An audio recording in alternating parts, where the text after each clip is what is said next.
Imagine someone handed you $10 million today. What do you think? Would that make you rich? Forever? Want to hear the truth? Thousands of people around the world have won the lottery and became millionaires overnight, but just a few years later, many of them ended up broke again. Why? Was it because they didn't get enough money? No. The problem wasn't in their bank account. It was in their mind. Today I'm going to show you that the biggest difference between poor and rich isn't money. It's the way they think. Imagine two people receive the exact same amount of money. The first person thinks, I've got this money. Let's buy a new car. Let's get the latest phone. Let's throw a party for my friends. What does the second person think? How much more money can this money make for me? That's where everything changes. Poor people see money as something to spend. Rich people see money as an employee that works for them day and night.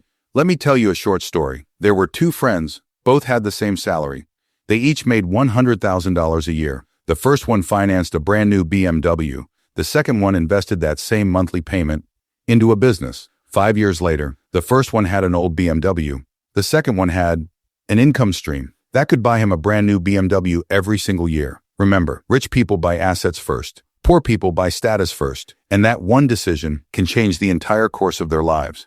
Here's another difference. Poor people ask how much something costs. Rich people ask what it's worth. For example, if a book costs $300, a poor person thinks, that's an expensive book. A rich person thinks, what if this book teaches me how to make $300,000? Price and value are two completely different things. The wealthiest people in the world don't focus on the price. They focus on the return on investment. Now here's the most dangerous habit. Poor people spend their free time looking for entertainment. Rich people spend their free time looking for opportunities. One person is watching Netflix. The other is using that same time to learn a new skill. The difference isn't just 1 hour, it's years. Those small decisions compound just like compound interest. Slowly, one person reaches financial freedom. The other stays exactly where they are. So what's the very first step to becoming rich? Making more money? No. First, change the way you think. Because if your mindset is poor, even millions of dollars won't stay with you for long. But if your mindset is rich, even an empty pocket can become wealth one day. And remember, money doesn't create rich people. Rich thinking creates money. If you enjoyed videos like this, don't miss the next one, because we'll talk about the one habit that keeps 95% of people stuck in the middle class for their entire lives.